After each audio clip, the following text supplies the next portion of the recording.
Welcome back to Seasons of Silence. This is the Dungeon Dudes Dungeons & Dragons 5.5e actual play campaign. My name is Monty Martin, running our game as Dungeon Master. And I'm Kelly McLaughlin, playing Tobin Willow, the halfling devotion paladin. And we're joined today by our good friends. Jill Danaitis playing Gwendolyn Willow, the halfling Circle of the Moon druid. And Joe O'Gorman playing Ernest Vanderhart, the human bard. Glamour Bard. Oh, Glamour Bard, sorry. Glamour. I'm a glamour now. I upgraded. He sparkles. Yeah. Shine! Sorry. When last we left our heroes, they had departed quiet to begin Gwendy's wandering journey. Gwendy is charged with visiting 3 sacred sites to each of the gods of the Triune. First, the moon caves of the Muted Mountains, then the pool of Mother's Landing, and then finally the barrows that are deep in the Sour Troll Fens. At each of these places, Gwendolyn will be tested by the gods, the spirits, so that she can take her place as the seeker in the Druidic Circle of Quiet. Mm-hmm. Accompanied by her 2 guardians now, after they passed their test in an inadvertent form, they've set out from Quiet by boat, where they were laywayed by Rocky/Yertle the turtle, who hydroblasted their boat and sent all their supplies into the Mirth River. And ruined it. After several hours, you are able to recover a lot of stuff. So I'm not going to take any away of like your key equipment. Okay.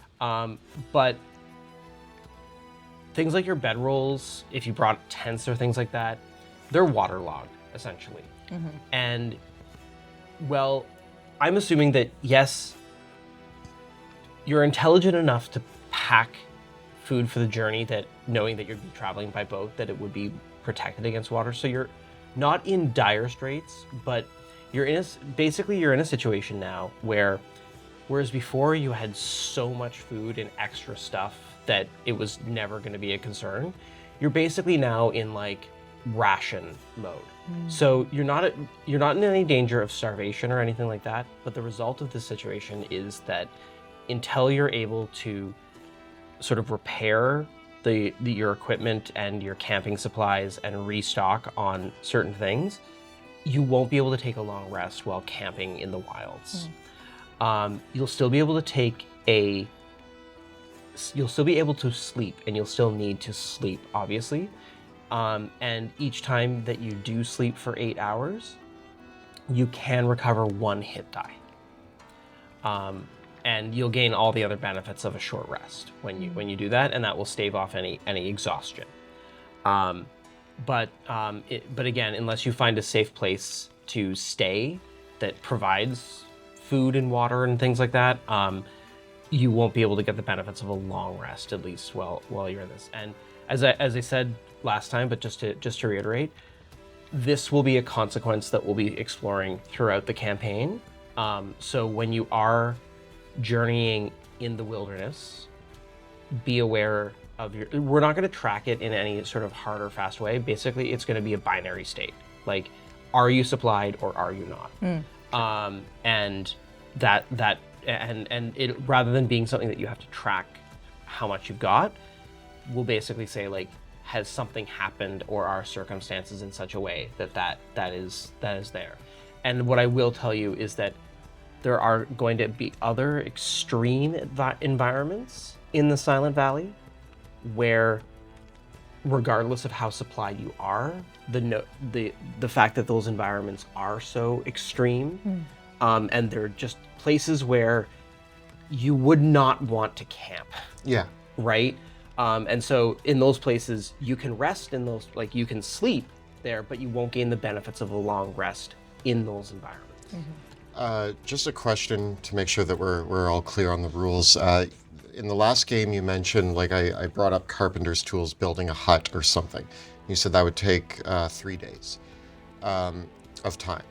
Does the same general rule apply? Like you mentioned all of our camping gear is waterlogged. If we wanted to dry it out, is the idea that like basically, if you wanted to stop for, like 3 days would be the minimum. I would probably have you all make survival animal handling checks of some kind, and that would determine how many days it takes you to sort of basically you spend a couple days in one place, gathering supplies, drying everything out, fixing all of your stuff, because essentially my thought process on that is that traveling 8 hours a day is hard.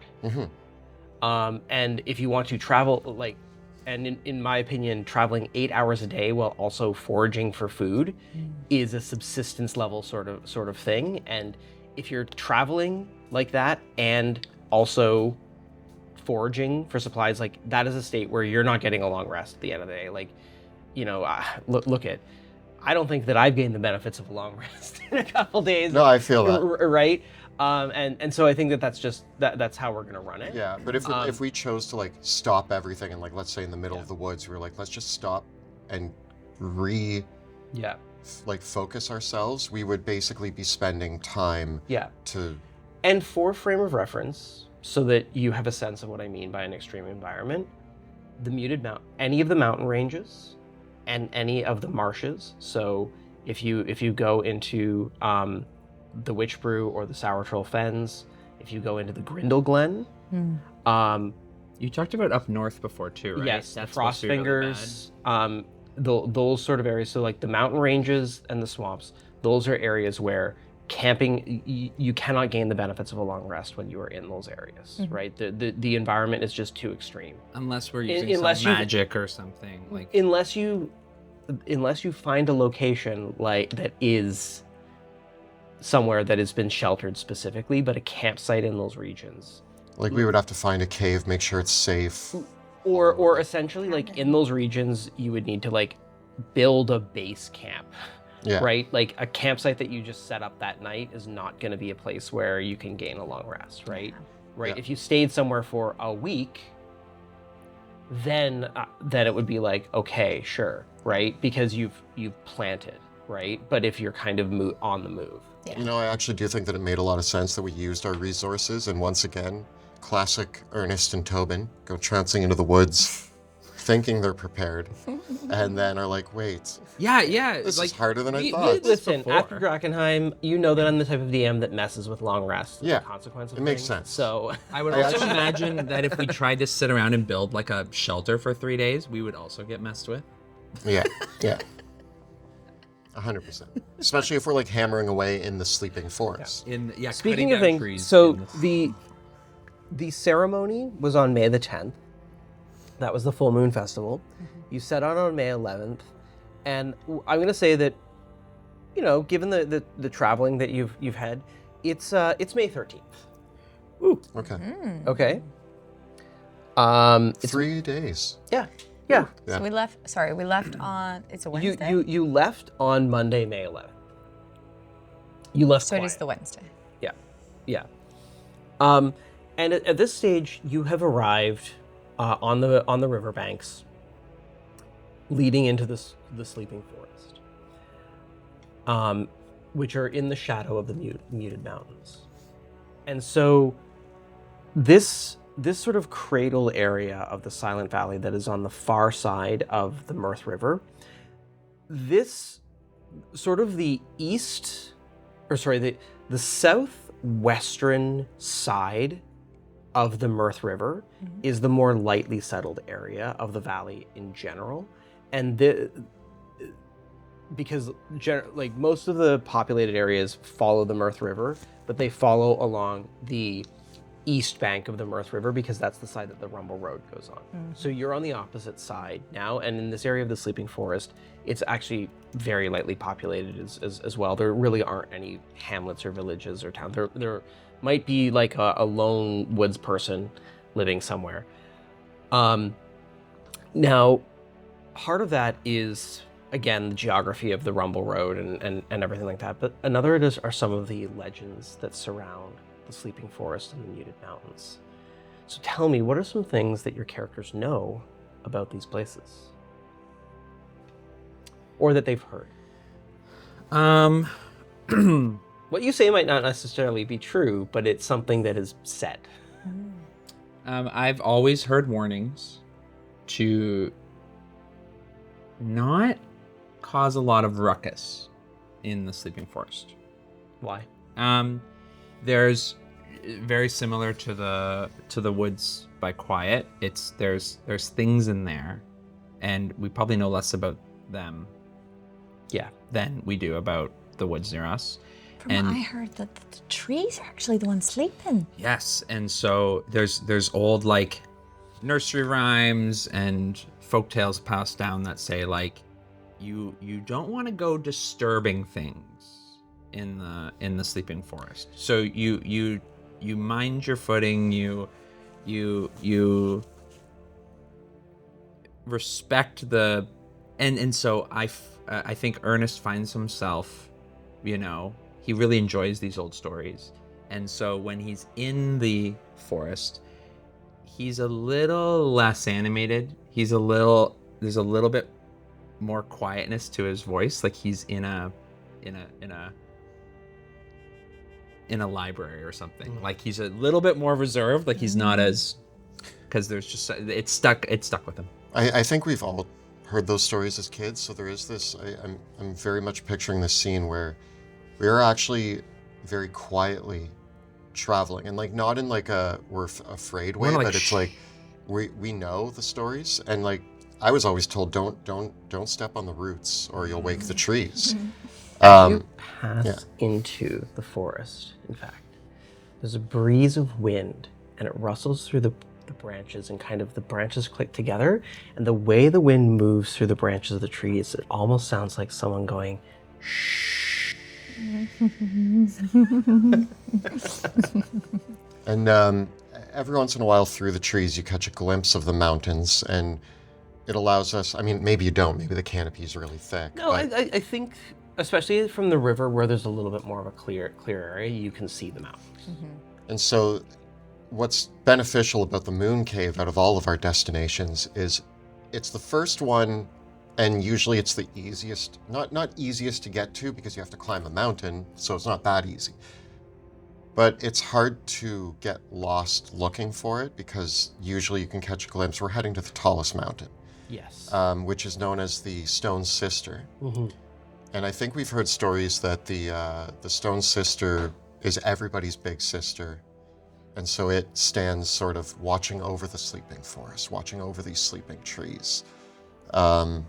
And so it's we can always know where the watchful eye of the Stone Sister is, and that's our destination. Indeed. And as you pass through the sleeping forest, the old trees,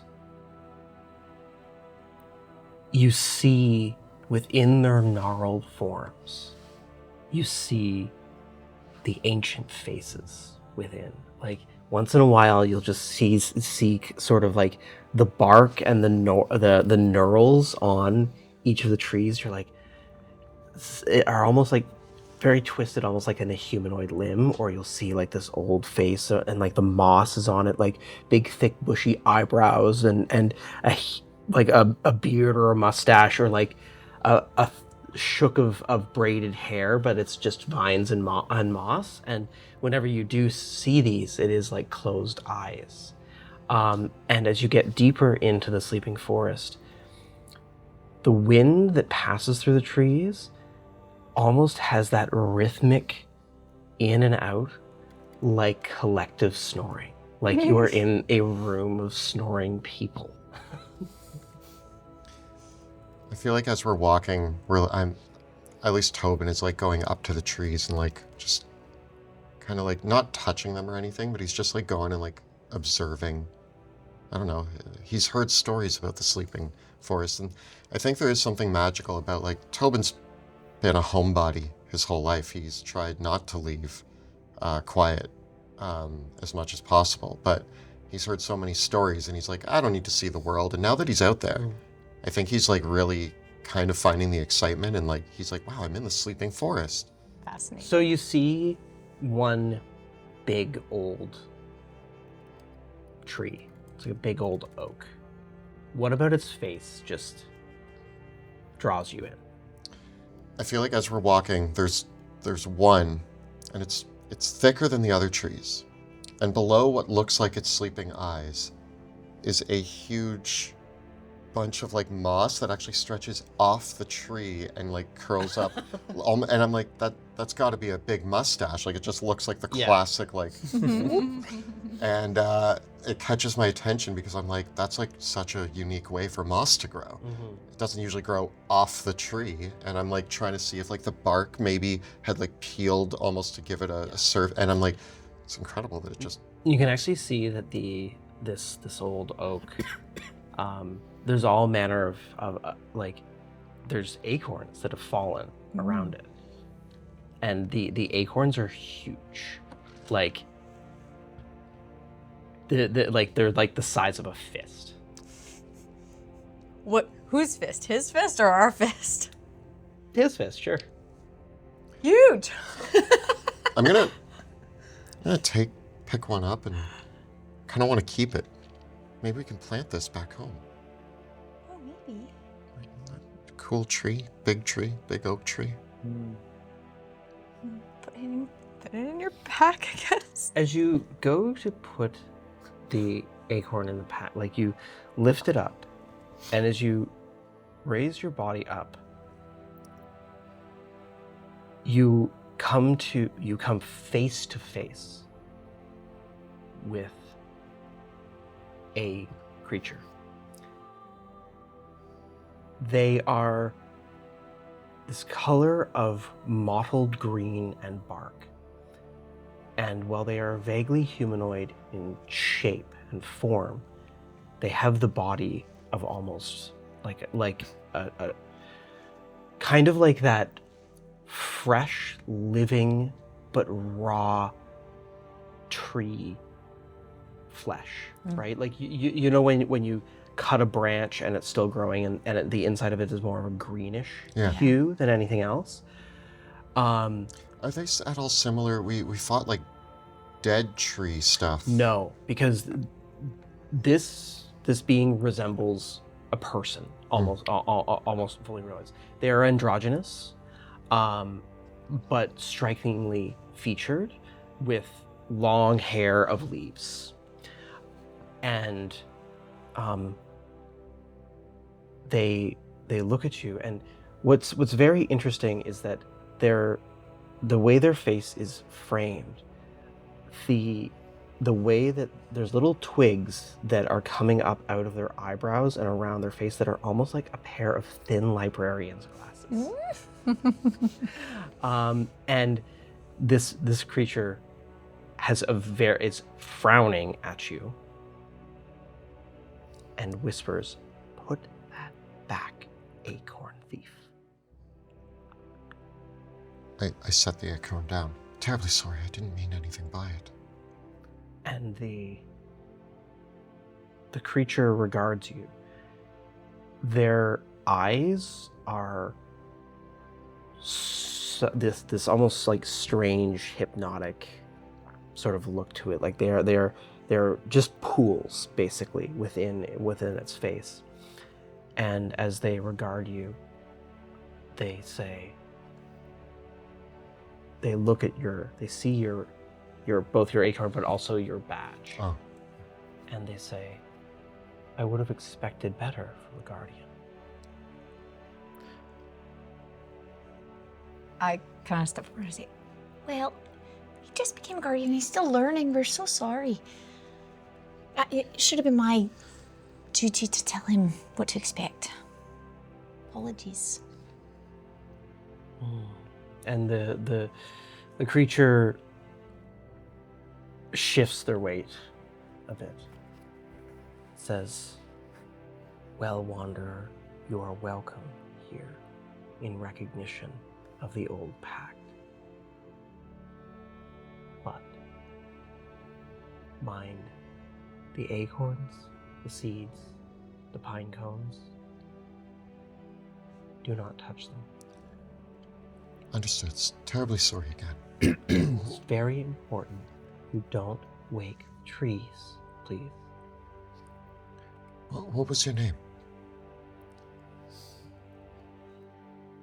You may call me Cedar. Cedar. Thank you for the information. Valuable lessons. We very much appreciate it. Cedar, if we are looking for ways to take only what is offered by the forest, can you guide us? You are traveling to the Stone Sister, are you not? Yeah. Yes. We are. Yes. Up to the moon cave. They gesture to an opening in the forest where, stepping out from behind one of the trees, is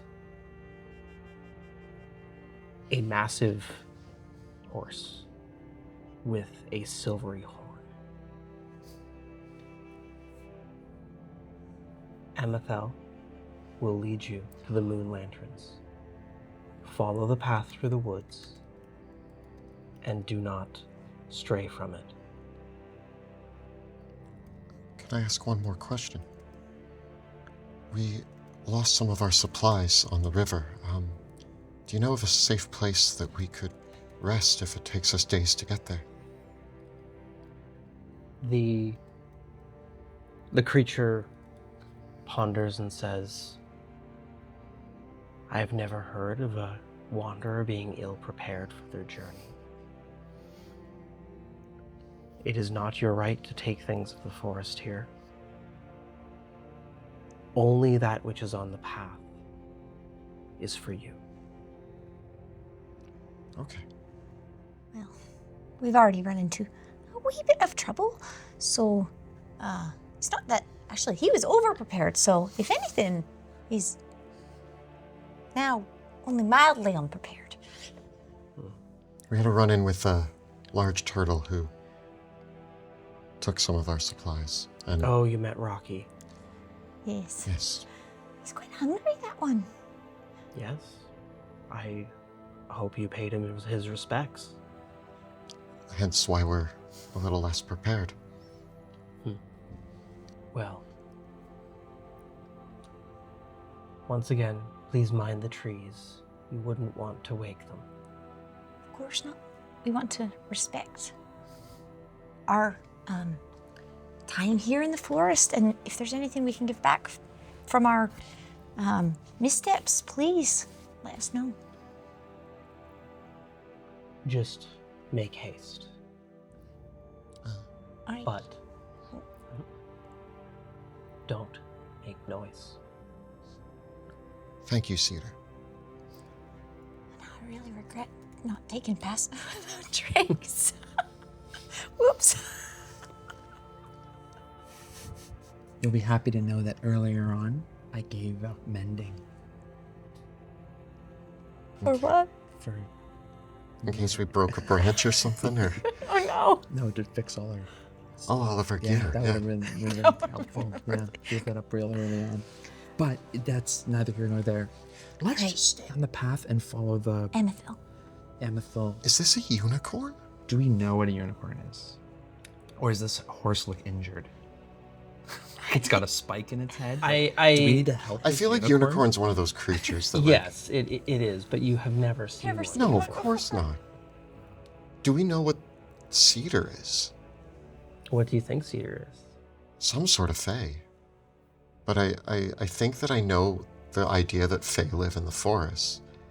But again, I don't think we've ever really, like, we may have seen what we thought was a sprite or a pixie, but sort of like, oh, what's that? Or like, this is the closest, I think.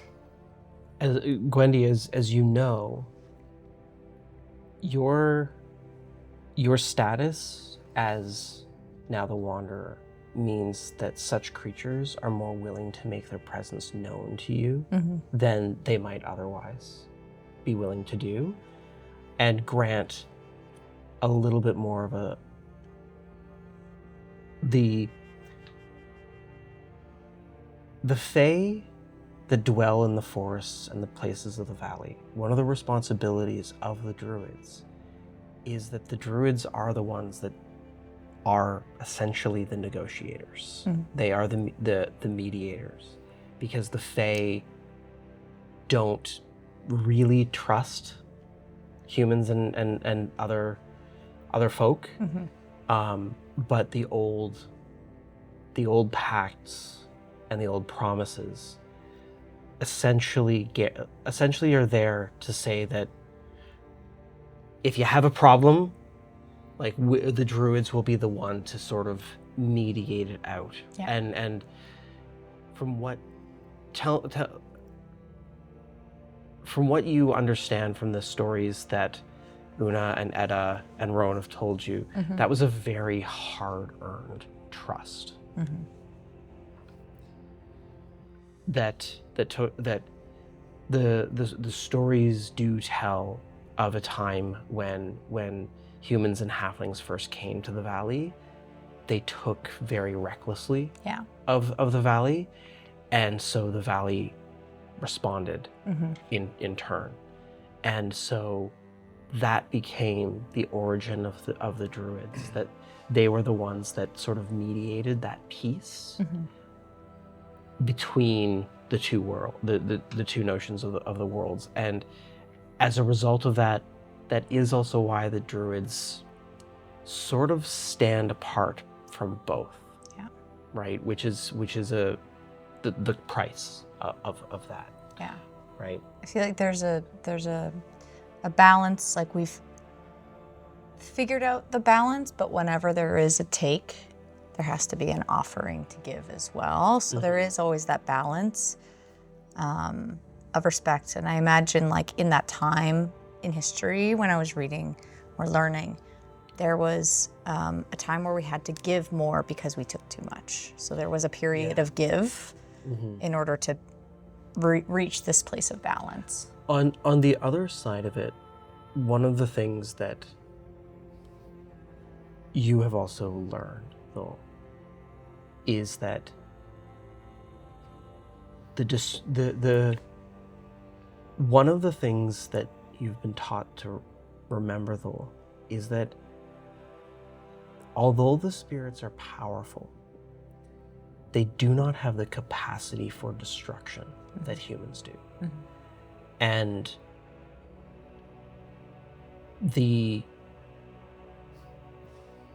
something that the druids understand very well is that if humans wanted to take, they could.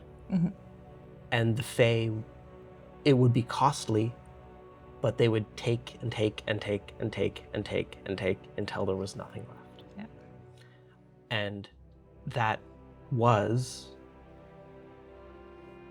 is also something that is remembered, because the people that first came to the valley found it because they had taken too much from where they were before. Yeah. It's like mutual gain is that balance, or mutual destruction. Yeah, because if you do take too much, then there's nothing left for anyone. Yeah. Yeah. Yeah. Exactly. Yeah. I feel like one thing as well, just to be mindful of asking for someone's name per se. We want to make sure we ask what we can call people. That's what's something I learned very on. What can I call you? Right, because names are important to Fae. Names are important to everyone. Yeah, but for Fae especially, I was told never to give a Fae your name. Well, again, you give them what they can call you. Just like you are guardians, I'm Seeker, or Wanderer, or Will-Be Seeker. Oh, too many names, too many callings. That is very true. It is often best when dealing with the Fae. It is a well-known thing to never give them your name. Because they'll take it. They'll take it. I do appreciate that Cedar didn't ask for our name. I guess we follow the unicorn. Let's go. Silently, respectfully. Amethel is massive. From hoof to horn, perhaps 12 feet. but moves without sound.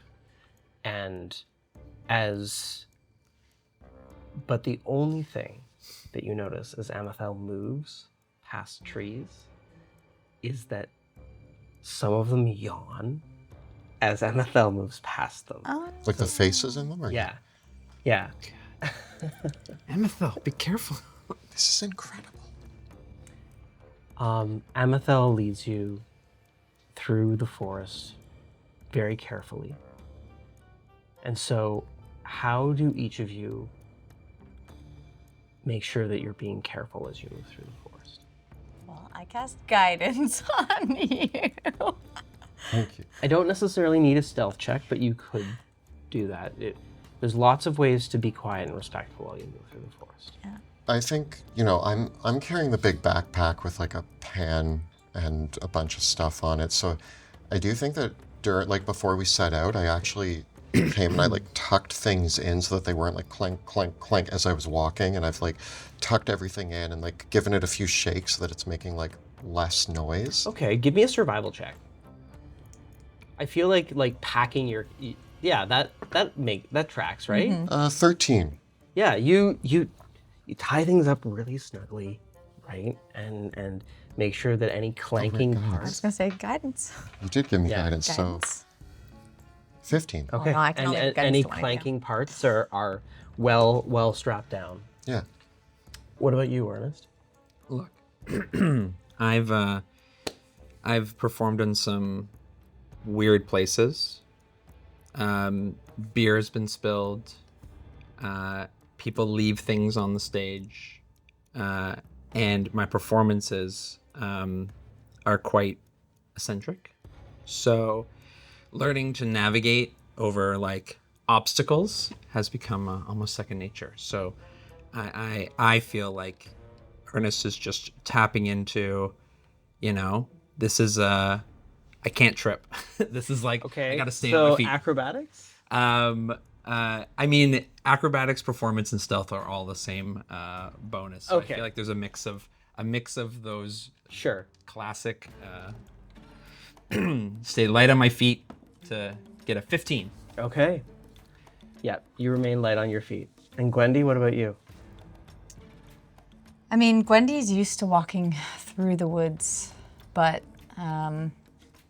she, I don't have anything specific that she does. Just, again, any kind of instruments. She just makes sure there's nothing like ringing on her. I mean, you know the forest. Yeah. So give me a nature check. I just kind of like, to my familiar, I'm like, shh. No chirping. Nature? Mm-hmm. 9. Okay. Are we inspired? No, we are. Once we take a short rest, we can try. Okay. You're the worst at walking through the woods. Yeah. So tell me then, but I think because you are also fascinated by everything that you're seeing around you. Yeah. So what is it that draws your attention and your focus in that moment that maybe distracts you from being? It's like you see what is something that you see in the forest that is like you recognize it and it excites you and makes you think a little bit less about being quiet and more about something that draws your attention. I think there are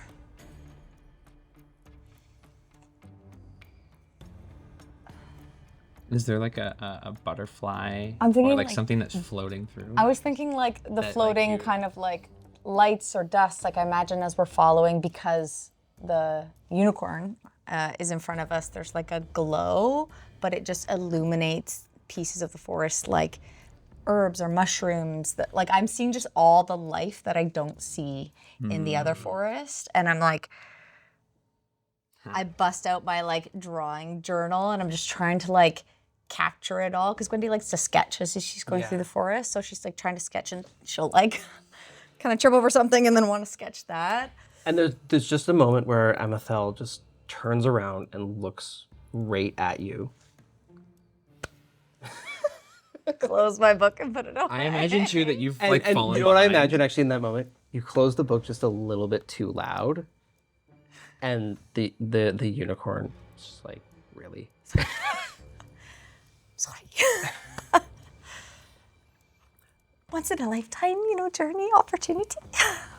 It gives you a bit of a knowing, a knowing glance and a bit of a sigh, and then, and then, with its sigh, gestures to its back.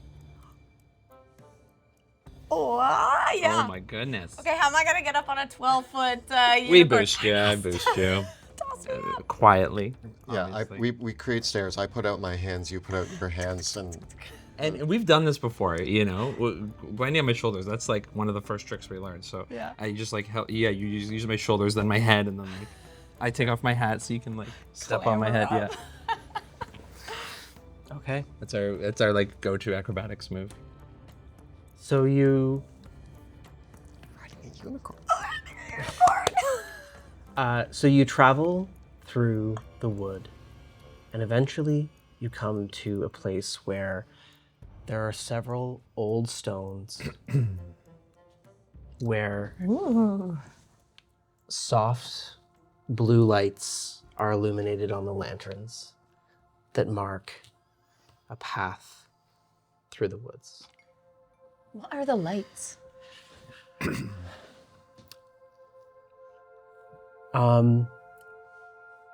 So there are stone lanterns that hang off, and what you realize is that there's no glass within them. Instead, they're not fireflies, but I imagine that they're like some kind of bioluminescent insect. What might they? I was thinking wisps. Yeah, like little wisps are inside Yeah. the lights. Wisp. Mhm. And Amethel lets you down and says, because it's getting towards dusk now, and says, mind that the stones only light the way by twilight. So the path is easier to follow at night. Thank you for guiding us through up to this point. May you rise, reign, and rest in the light of the moon. The unicorn nods and departs. Did we all understand the unicorn talking? No, and in fact, it's not even like it spoke. It's like in my brain. It's more like Ooh, telepathy. you like understood what it meant It's a vibe. wordlessly. Yeah, We got vibes. yeah. You know, Mom always said, make sure to enjoy the moments when they're happening. I think it's incredible. So incredible. Can you imagine if you'd missed all this staying home? I mean, I guess things really worked out. I thank you. Yeah, this is a little dangerous, but I'm having a blast. What if you don't have the inspiration for a few songs out of this? I don't know what would be inspiring. Yeah, I'm already writing a song about a unicorn. Like, how many people have seen a unicorn? Will they even know what I'm talking about? I'm gonna have to describe Silver it. light through silent trees. Ooh. All right. Well, let's still be quiet, but let's follow along. How are you both feeling? I have, like, I imagine if you got sprayed with a power washer. I thought you were gonna say skunk for some reason. I don't know why. Like, imagine the burns on your body from, like, being attacked by a high pressure hose. That's what's on my body right now. Okay. Are you? Come here. Well, maybe this is a good opportunity to just take a little. A short rest before we go on Yeah, our way. Yeah. we can even like, I might even start hanging up some of our stuff, our waterlogged stuff, and Hanging up on what? What? I Don't lay you it on touch the trees. I lay it on the ground, like hanging. I'm like, no. maybe on like a nearby rock, like just like lay it on a rock We can and have just a like snack let really it- quick, but yeah. I mean, the Emissail said by the lights, at dusk, this is probably the best time to go, so I don't want to wait too long. Why is it that you shouldn't wake the trees? The stories, the rumors I've heard are when the trees wake up, that's when they'll walk away and the forest will be no more. And so, in order to keep the forest calm and in its place, you do not want to wake the trees. I also heard the trees are not morning people. Very grumpy. It takes them a solid year before they like get over their morning grumps. Yeah, none of the coffee trees came with them. No. There's this like story about how like this was all like a little bit more arid and wasteful, and then just like the way that the stories go is just like one morning they were there. Like it wasn't like the forest didn't grow, it appeared. No, there is some truth to that. That legend tells that even before people came to the valley, that the whole valley was a wasteland. Mm-hmm. And that life came to it. And rather than it finding its own route, because past the valley, the lands that surround the valley that are on the other side of the mountains are pretty harsh. And so the valley in its in this respect, and I would say if you had a bit of modern knowledge and could see the valley and situated in the rest of the world, you're like, that's weird. That's weird that this ecosystem exists It's like an oasis. here. Yeah. Yeah. Well, So, like, how long is a short rest? An hour? Yes. And at this point, you can probably all rest for the evening, and because the moon lanterns are better under twilight, so depending on the time of day, that's how you may want to proceed. But you estimate though that you're no more than a day away from the muted mountain, looking up at things. Before we go any further, I mean, Ernest looks pretty beat up. I think we could use do a short rest. do a short I rest. think I would just like to take maybe this is a good time to take a little snack. I fished through the bag and I had secured much of the spices and herbs and food in like a waterproof, Well, wax seals, maybe. wax seal, something, a box. That's so like the preserves. I do manage to open that up, and I have some simple dried berries, jerky, a bit of bread, some of the cheese, the hard cheese. Ooh, it's so- soaking though. No, Oh, I guess it's fresh. It's dry. So I dish that out, and Okay. You can all take a short rest. I'll use one. Hit die. Wait, do we get hit die? I think you said something about hit die before. You if you're taking just a regular short rest now, you can spend hit dice to regain hit points. if we take like what would be a long rest, we don't Yeah. gain the benefits, but we would regain one hit die. Yes. Okay. Oh. I rolled a 1. Remember, you do add your con mod Yeah. to it. I rolled 2 1s. Oof. I can heal you. No. I'm like, I actually still have the most hit points out of all of us. I just Okay. was hoping to get more. What is your max HP? Right now, 37. Okay. Wow. That's a Yeesh. tough feat, right? Yeah. Yeah. I need to get my con. My con is so close. If I can get my 14 con, I'm at a 13, and I think it'll help a lot. Here, I can. Do you need more? You need more. 15 is pretty good. I just don't want to overkill because I'm only 6 from max. I don't want to. Okay. Okay, but like, I can. You know Is what that I the can do? problem? I can use my healing word because I have a use without a spell slot. What about did you take I can good also lay on hands. I did not take it. Wait, does my I lay on got rid of hands that. come back on a No. No. No. Let me use my healing word because it's 2d4 I also plus have 3. healing word. Yeah, but Yeah, she but can I use have it for a free. free Oh, okay. use of it, and I don't have to use a spell slot. Okay. So that'll basically use it up and that'll heal into full. Yeah. Thank you. And again, we have I have a few more spell slots. I still have 10 lay on hands. So I don't get heroic inspiration, but you guys can both take it. Thank you. Oh, thank you. I get 2. Next, when I get more proficiency. How do you inspire us during our short rest with being relatively quiet? Come close.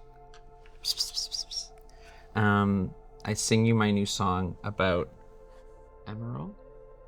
Whisper sing. Amethel. Could it be a lullaby? Silent trees, old and wise, a horse with a spike between its eyes. It's great. Yeah, that's my. You're onto something. I feel like yeah. Snaps. And you are super inspired.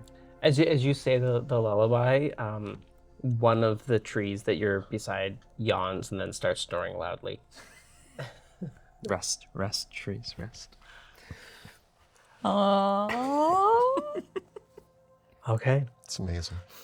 As you finish your rest and the twilight settles in, you can see the moon lanterns of and the stones illuminating the path through the forest. And traveling from light to light, from light to light, you travel through the night. And as in the final hours of the evening, as dawn is starting to break, and the morning rolls in. And as the morning rolls in, it is you hear as you're getting close to the muted mountains.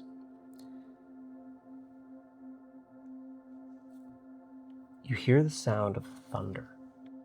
A storm is coming in. And a shake. It's interesting though, because it's quite dull. And this is a bit of something that everyone knows about the Muted Mountains. There's no echo in the Muted Mountains. It's part of why the people say the trees chose this spot, because the mountains kind of act as a sound barrier. And so imagine the sound of thunder, but without kind of that rumbling echo that comes after it. It's more just the crack. And you hear that. But as you look up through the canopy of the trees, there's no storm clouds up above. It's actually a pretty clear day. What would be causing the thunder? Is it thunder? I'm gonna kneel down and like put my hand on the ground, because like there's usually like if thunder's close, you can sometimes feel the vibration of it. Give me a perception check. Or maybe you wouldn't feel the vibration of it, but if it was something else, you might. You'd feel it above you, not below. Any guidance? Guidance. You need to remember to guide me anytime I'm doing a check for anything. Thunder. Oh, good. We added 1. Okay, that's still better. Survival, right? Or what? Perception. Perception. Again, an 8. You can't tell where it's coming from, but it's definitely not thunder. Something's making that sound. And as one of the bangs happens, one of the trees kind of goes. Oh. We don't want to wake the forest. We need to see what's making that sound. We should. Can we gauge the direction? Yes, give me either nature or perception or investigation. I'll accept any of those. If Sure. can I help if it's something? If you're proficient. No, in I'm skill. not. I'm proficient in nature. I can help. Sure. You can tell her what Yeah. it's not. The two of you work together. Thunder. Yeah. Okay. 21. It's coming from the moon cave. Ooh. Let's go. We need to make it there. Let's go. Double time. Pick up our speed. Remain quiet. All right. Now, as you hear the banging, and for a little bit of time, it stops for maybe like 20 minutes, and then it starts again. And this pattern continues as you travel, and you get into the start of the Muted Mountains, and there is a trail that leads up. The stones continue, marking the pathway. And as you travel up the stone stair, at the feet of the Stone Sister. Touch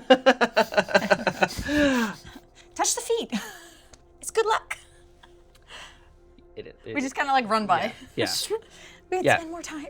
There is a bit of a landing not far from the knee. Because the knee is like one of the smaller hills, right? That would be because she's kind of like sitting in that pose where the Stone Sister kind of resembles like someone who is sitting on the ground but with their knees pulled in and their hands on their knees. Yes, like this, right? And so there's the not like fetal position, more like no, like you're yeah. And so you pass the knees, which is the smaller hill, and you can actually see a plume of smoke. What do we know about the moon cave? What do we know about? I was just gonna ask. What do we know about the moon cave? I mean, this doesn't feel like moon cave stuff. This doesn't feel quite right. This feels like something's messing around in the moon cave. Well, I heard that the moon cave gets its name because there's a few holes through the rocks that when the moon's out, shines moonlight down into the cave. That's how the whole cave is lit. But never heard anything about it making a ruckus in the Muted Mountains. Isn't that smoke? Yeah, there's something in there. Something's made at home. Can I send Maury a bit ahead? Yeah, Maury flies up, and you can perceive through Maury's senses. And as Maury flies up, you can see that sort of nestled in what would be called the thighs, or the thigh part of the Stone Sister. Again, this is all kind of metaphorical. Yeah. Because the moon cave is kind of on the back of the Stone Sister's neck. And the Stone Sister is not a hard mountain to climb. It is the largest mountain in the valley, but there's paths up there. I almost imagine there's like, if in the shape, there's like paths that go around. Yeah. Up the side. That do like wind around. Yeah. It's more of a long, just stone step to go up. But you can see through Maury's sight as Maury flies up that at the thigh, there's a campsite. Oh. But because you've got the benefit of the height to see down, you ever see like a model that's like out of scale with its surroundings? Mm-hmm. It's like something about the campsite doesn't make any sense. It's like that weird forced perspective thing where the campsite and the bonfire in particular, it's like, you're like, oh, that's not that far away. Oh, it is that far away. Something about the campsite's just really, really big. Like the campfire, there's what looks like some sleeping bags that are made of animal skins, and a tent. And the tent might be like the size of a house. Like the size of a house for someone like Ernest, because we're pretty good at like seeing, I guess, scale. Or is it someone who like Ernest would think this is big? Well, imagine a tent the size of a normal person's house, like a human's house. But is the door that size, or is the door small and the tent is just a big tent? Take what a tent that you would fit in and like scale it up. Scale it up. Okay. There's quite a large tent. Can I speak what I'm seeing through their eyes? I can imagine that Maury kind of reports this to you. Yeah. And yeah, I kind of communicate to that, guys. There's quite. I mean, I'm used to large scale things, but this is even bigger. Like, I'm not sure if it's giants or What is... I've never heard any stories about giants in the Muted Mountains, have I? I've never heard any stories about giants in the Muted Mountains. I mean, giants in the sense, like tents. It seems temporary, so I'm not sure if someone's just camping or if someone's visiting, but it seems out of place. Well, good news, bad news. We needed a place to stay, and if there's a campsite, maybe they're helpful. I mean, they're not helpful at all because they're disturbing. Well, how do you know the noise is coming from there? Did you see anything making a ruckus? Well, the smoke. And I mean, the fact that the fire's there, but you don't see any people. But I mean, if they're not following Cedar's rules. Maybe they don't know the rules. Yeah, we gotta tell them to stop it. That's what I'm saying. We could go there. We could be polite. We could Let's ask them if we could maybe stay a while, and we could just tell them you got to be quiet around the sleeping forest. Yeah. Or something bad might happen. Probably fast. Let's get up there. Yeah. Sooner rather than later. Yep. Okay. You continue to make your way up the mountains. That's a lot of stairs. It's a lot of stairs. How are each of you keeping pace and keeping from getting exhausted along this way? Well, I'm a farm boy, so I know about pacing yourself. So I'm going at a quick pace, but I'm going at a steady pace. Give me an athletics check. 14. All right. Good. Ernest's gonna have a piggyback. Do you need a piggyback? Yeah. I'll do my best. I'll offer to help Gwendy in this. Okay. In their time of need. All right. If you help Gwendy does not need to make a roll, but you need to make your roll with a disadvantage. I should have asked you. Yep. But you can guidance me, right? Guidance. What are you gonna do? You're gonna do a piggyback? Yeah. I'm gonna piggyback Wendy. I've done it before, not a flights and flights of stairs. So I'm really like, I'm focusing my inner acrobatic like. No, this is pure athletics. Sorry, dude. I'm just trying to breathe through it. Guidance. I'm taking the odd break too. 9 plus 1. Did you 10. with the guidance? Yeah. Oh. Just enough. That's just enough. Have you ever seen those things that like with toddlers you can like get a backpack where they just stand on it? I'm constantly made one of Just those. enough to not I'm gain constantly going like, Gwendy, shift up. I can't shift. And then I'm like in viewing through Maury's eyes. I'm like, You gotta carry me anyways, because I can't see. Switch. I'm constantly like, you know when like you're carrying something heavy and you keep changing its position Yep. because you think it's gonna help and you only like take 5 steps and then you change it again. That's us going down the stairs. It's like a struggle. Okay. so sorry, I just wanted to. All right. You travel up the stone stair, along the thigh, come to the hip, and that's when you smell the smell. Uh-oh. Something smells delicious. It's meat. And you come upon a huge campsite. Everything, like, at first, Gwendy and Tobin, you're like, oh, this is a human-sized campsite. But this is a campsite that would be as if Ernest was a halfling. Oh no. Uh-oh. It's real big. Everything is really big.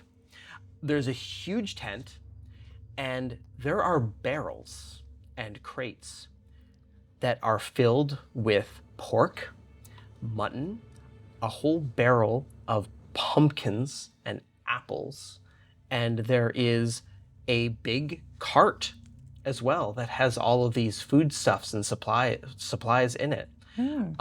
It's everything is a little bit roughly made, but there's a lot of food. That's the first thing that grabs you about it is like the pumpkins and the apples. There's some pears in there. And what looks to be over this big fire, it looks like someone is smoking meat. Oh man. Do we think friend or foe? I don't know. But there's otherwise no sign of anyone around the campsite right now. Like, someone has set up like essentially a smoking pit along with the fire is kind of being tended on its own, like it's running on its own fuel. And then there's a smoker that is like smoking some meat. And it does look like there is some game mixed in with definitely like animals that were brought here, Okay. right?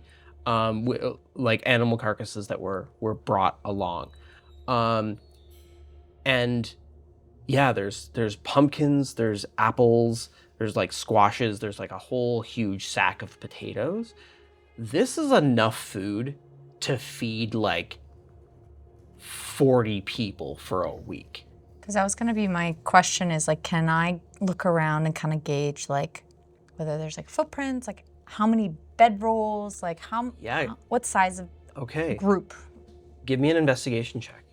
What else would the other two of you like to examine? I think I started looking around the campsite trying to see if there's any, like what sort of gear they've brought. I'm trying to discern, like, are they soldiers? Are they... Okay, you can roll all of you can roll investigation or perception, but ask me the question of what you're looking to learn. Guidance. I did not roll. There's 7. I rolled a 7. 8. Okay.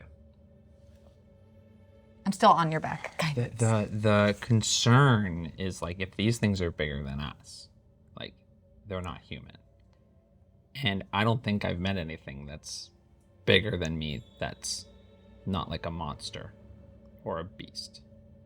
So like what would be here Okay. that's bigger than us? Hold on. And 16. Okay. You look around. Ernest. The first thing that is clear, there are only 2 sets of footprints.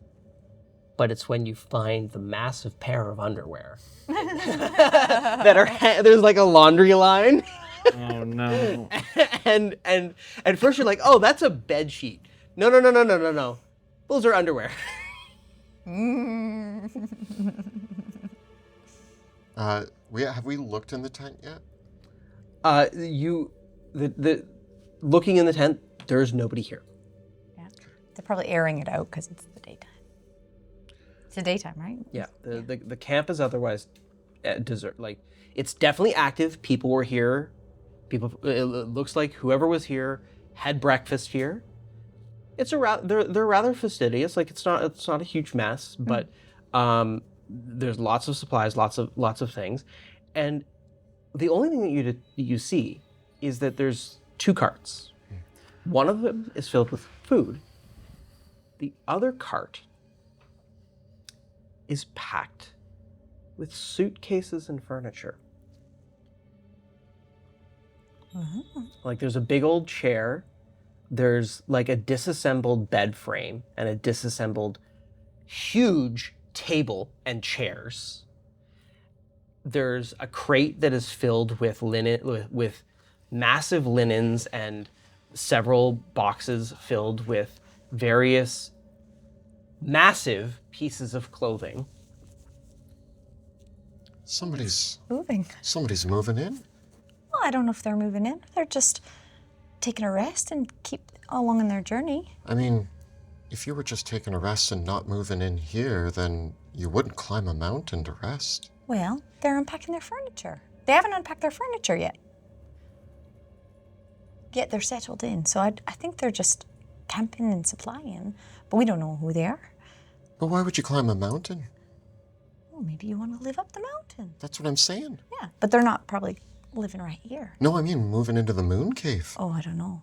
which would be bad. That would be Not bad. good. Especially with all the noise that's been making, but we don't know if it's them. Are there any more bangs? Oh yeah, like again, what you've started to notice is that the bangs kind of happen for about 10 minutes at a time, and then stop for anywhere for 20 minutes to 30 minutes. I guess we can't ask them if we can use their camp if they're not here.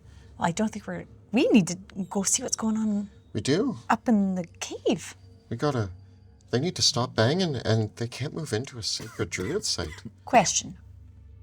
Should we wait to ask for supplies? I'm already rummaging through. I don't want to steal, though. No, we're not stealing. It's borrowing. No. Ernest, they're much bigger than us. Yeah, so that means like a tablecloth for them is like quite a fancy. If we're going to ask them for help, then the last thing we want is them to find out that we stole from them. Part of this journey is they have to offer their help to the wanderer. We don't take from people, we accept offerings. It wasn't taking, it was borrowing. But okay, fine. Well, How are you going to give it back Do to you them? take something? no. Whatever, Ernest. Gwendy talks me out of it. Fine, we'll ask them. Maybe they will offer. Oh man, that apple looks really good. Yeah. No, Ernest. I gave you dried berries. As you look through, though, the only thing that you do notice is that several of the sacks of flour definitely look like they came from rye grind. Or might have come from, like, some of the things that are in and amongst all this do look like they're human sized, like the sacks of flour packed up. And then when you look at some of the animals, you go, these might be farm animals. Oh. I think Well, they may have bought the farm animals. We don't know. I think we need to go talk to them. We definitely need to have a chat. Well, just to see who they are and I mean, what they're doing and... I think first we should leverage our size. Maybe we sneak up there. Oh, we should observe for sure. Yeah, before we... We want to know if they... I mean, they're just setting up camp. I'm hoping they're not hostile, but I guess... I mean, I've just never met anyone... Is this what you feel like all the time? All the time. Every day. Every day. And you always mention it. It's not something you're very, You do know it's very rude to talk about how, oh, you're so much bigger than us and all that. So, yeah. Actually, isn't Quiet's pretty accommodating. It is. Yeah, you're the one. You're You're accommodating. the one who... I want to sit in a big chair. Actually, it looks kind of fun. It's like I'm in a play place. It's just like, this is fun. Like, everything's like... Do you think everything we have is like toys? I think he does. That's why you guys talk with your fancy... You're like, everything's just like fancy and free and like you're... Well, it's just the most fancy and free person I know. Mr. Two Feathers in your hat. I'd have more, but I lost them. The turtle ate them. All right. We need to go see who these people are. Look, all I know is we're the Guardians. You're the Wanderer. We got to go to the Moon Cave. Yep. They are messing things up. They do not know how things work here. Mm-hmm. We can remind them. I'm also worried about their size, but we need to tell them how things work. Worst here. comes to worst, I can make you their size, likely. Okay. I do have a green liquid in my You're gonna make me drink. Well, you never know. You are a taste tester. Yeah, that's true. Okay. If they're fine. judgy about sizes, you are, then yeah, I can make you their size. Can you make them smaller? No. Okay. Well, Okay. I can make them bigger, but I don't think we want that. let's sneak up. Let's sneak up and see what we're dealing with here. All right. Let's take a moment to shift our scene.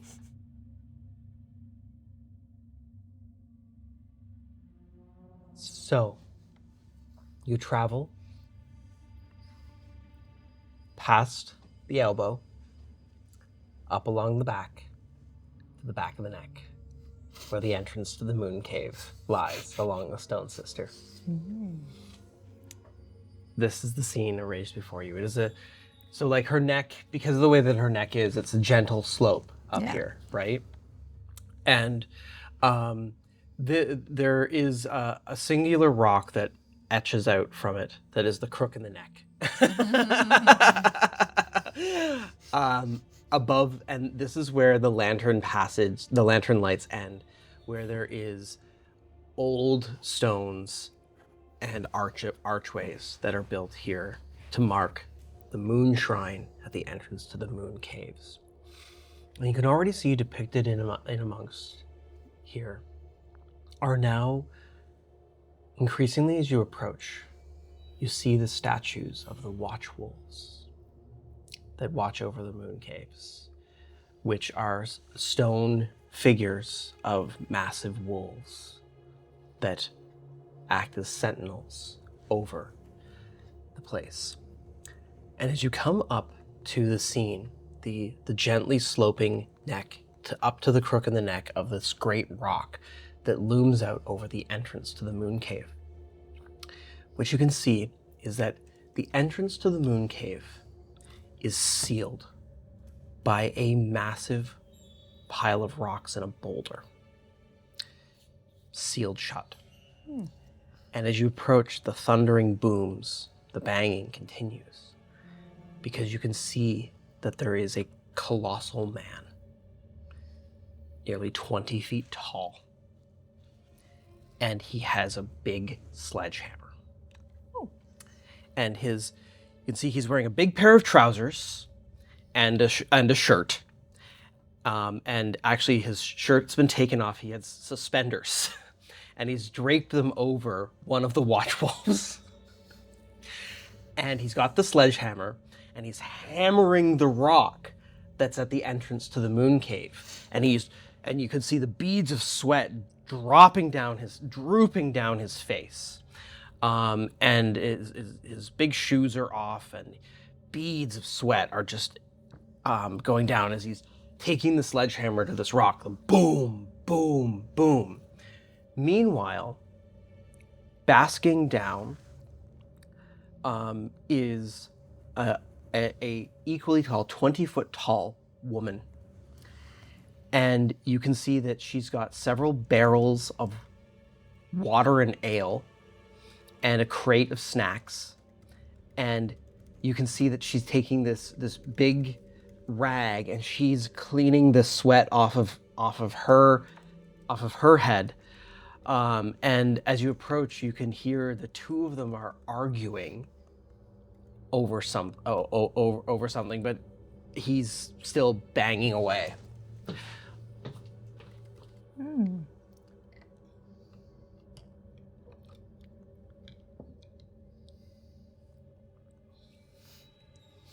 And you see, he's taking the sledgehammer. It's got like a rock head to it. He's smashing it against the boulder. And it hasn't even cracked. We need to stop him. Yes. We could try talking to them. Yeah, can I hear what they're arguing about if I scooch a little closer? Yeah, give me a stealth check. Can I send my familiar forward? Yeah. Listen, because Yep. I'm just like, yeah. Little bird. Okay. Little bird, just in a tree. Yeah, you send Maury forward to perch in one of the trees. And you see the man put the sledgehammer down. You go, oh, okay. I just need 10 to 20 minutes. And the woman says, Bud, this was your fool idea. I have already taken the majority of the turns. So you can rest, but you're up there next. So, oh, Blossom, my love. Oh, I just think of how beautiful it's going to be, though, when we finally do get to move in. Oh, I've heard it's so beautiful. She says, all the way up this mountain, all this way. And he says, but it's prime real estate. Look at the views. And she says, will we even be able to get the table in the front of the cave? And he says, we can widen it. It'll all fit. I promise you. Yeah, they're definitely trying to move in. Bud, Blossom, let's walk in and talk to them. Okay.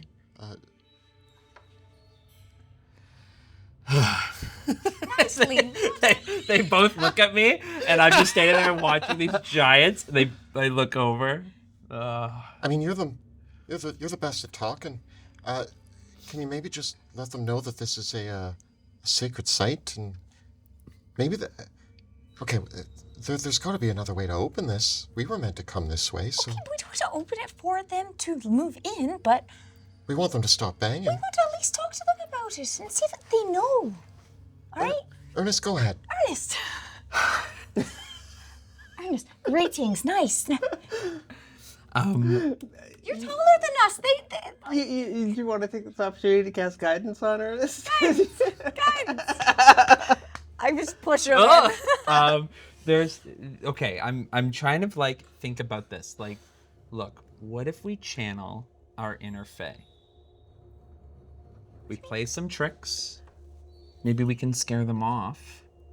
You want to frighten them. Why? Because if they keep this up, they're gonna get real frightened. You know, I think Cedar and the others are not gonna be happy. People are just not most receptive when they're in fear. We want to calm them. We want to have conversations, and maybe they might respect that, wanderer, guardians, they might know about it. I was always told approach every situation with kindness and respect, and you'll get kindness and respect back. I'm gonna get eaten by a giant Do we all want to go together? man. Did- Okay. Well, I sent you on your own, but you have to do the talking to these very Not sooner. Sooner do you say those words. You just hear Bud cry out to Blossom. What else did we bring up this way? I'm starving. Oh, and she says, some mutton, and starts listing off some of the things that they brought up, and the just you hear the words "I'm starving" echo down. Oh man. Okay. Okay. And I'm still casting guidance and pushing her towards them. Okay. I'm trying to think how we can. Are you scared? Do this. They seem like nice people. They're just looking for a new home. Yeah. I wonder what happened to their old one. Exactly. Okay. Well, here we go. So Gulp. I walk out. I'm slightly behind you.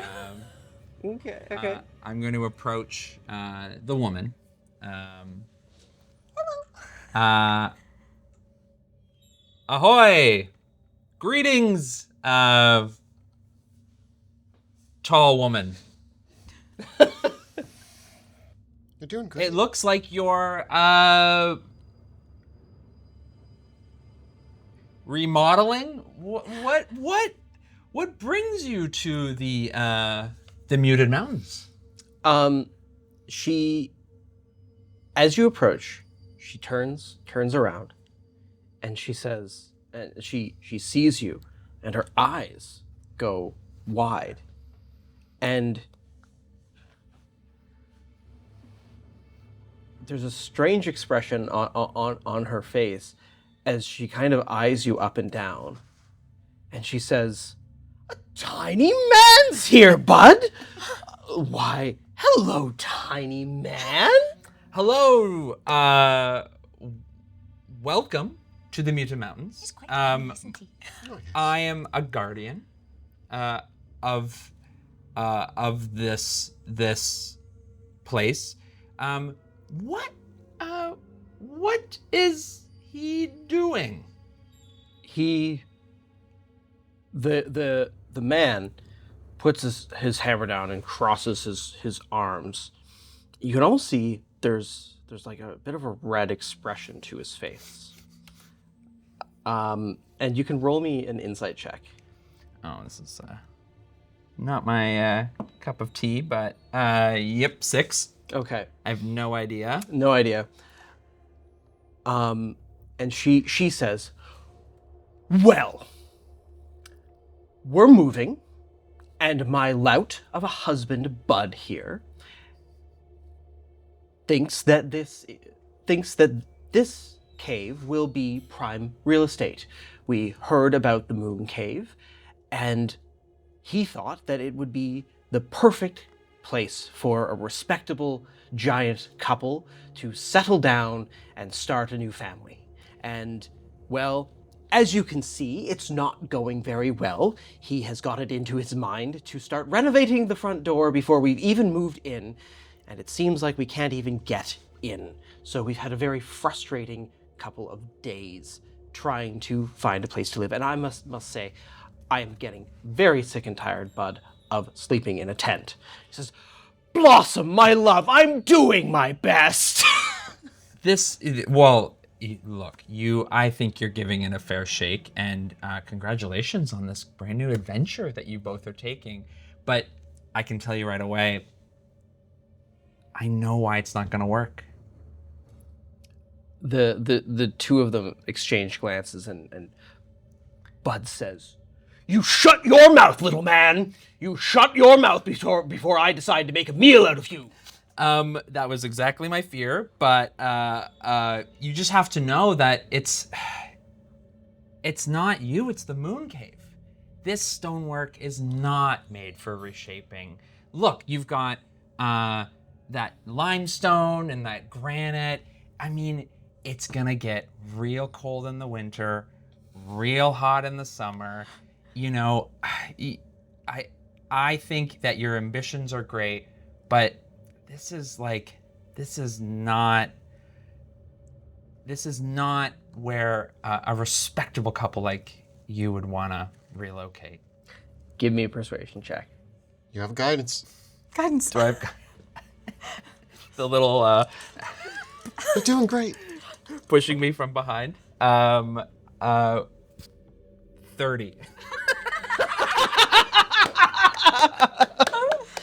Yay! 20 plus 7 plus 3.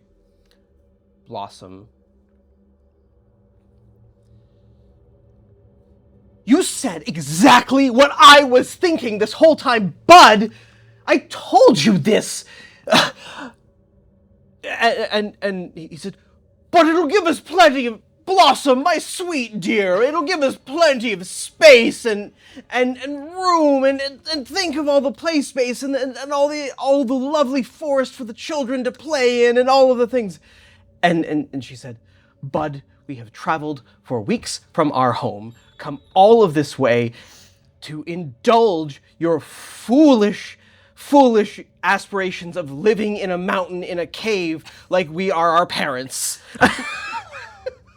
I want to speak up. And he's like, I just want to give my children the upbringing that I had. We had such a huge mountain cave that we grew up in, and the home was beautiful, and we ate men, and it was great, and I just want my children to have what I had growing up. But this economy... I kind of peek over behind you and I say, well, this is zoned for spiritual institutions, not residential, so, where do you come from? I'm like literally behind you, like,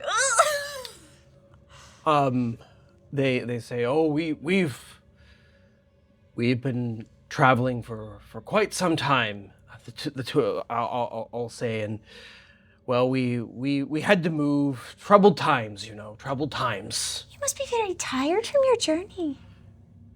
And Blossom says, you have no idea, you sweet, tiny little thing. You are so small. Well, yeah, he's tall for... I poke out from the other side of Ernest.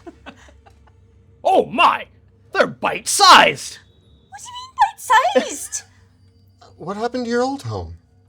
The two of them look at each other and they say, you forcibly evicted, I'm afraid.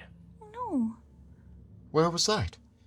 We've traveled through the mountains for some time, and we found this place, and it seemed like a lovely place. There's lots of great farms full of food, and the people here, they just run away and let you take it.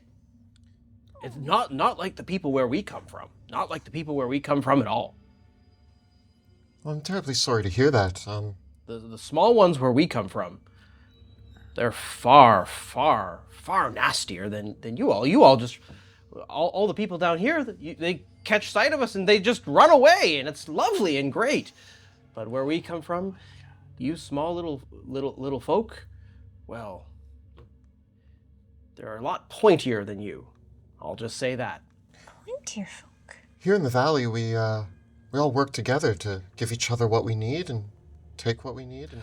We can tell it's been fantastic. As we said, whenever we show up at one of your little farms, you just run away and let us have whatever we like. You're so generous.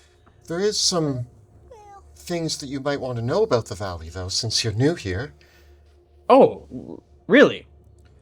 Well, for one, we hold certain locations are very important to our culture and way of life, and this is one of them.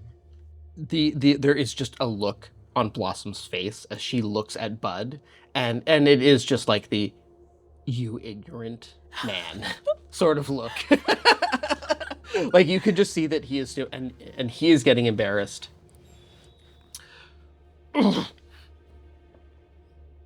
And he frowns. But there are lots of wonderful caves in the valley, and we'd be happy to have you as part of it. We also prefer it if you ask for food before you just take it. Some people might not have seen anyone as big as you before, but we'd be happy to share. Bud scratches his head. What do you mean, ask for food before you take it? Well, you see, the animals or farm animals that you may have just taken, well, that means that others cannot eat, and really it's doing hard on a lot of the folks around here. But if you can just take it, it's yours, right? No. Like if you're strong enough to just take something, it's yours. No, not around here. Around here, you work, people give you things, but you work for it. You don't just take. The two of them look very confused. You people are weird. Let me put it this way. You two work together. You take turns. Correct? Well, yes, because one of us gets tired and the other one has... Everyone in the valley works together too. We help each other out and we take turns. If you just go taking everybody's food, then they don't get a turn eaten. Give me another persuasion check. Come on. Nope. 7. Well, where we come from, you have to be you only take turns because we're both as big and strong as us. You don't look very strong. Well, you don't look very strong to me.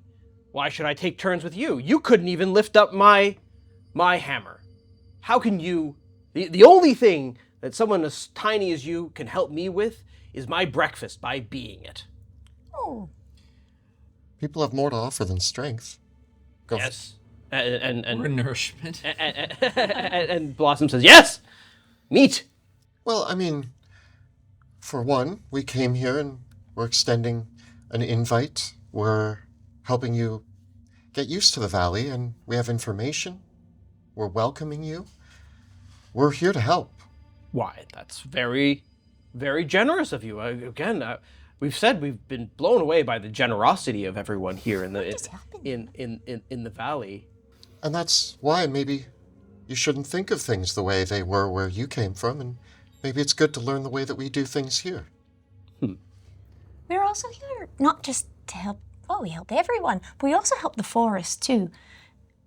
And there seems to be quite a bit of disturbance from your hammer seems to be rustling the trees a bit.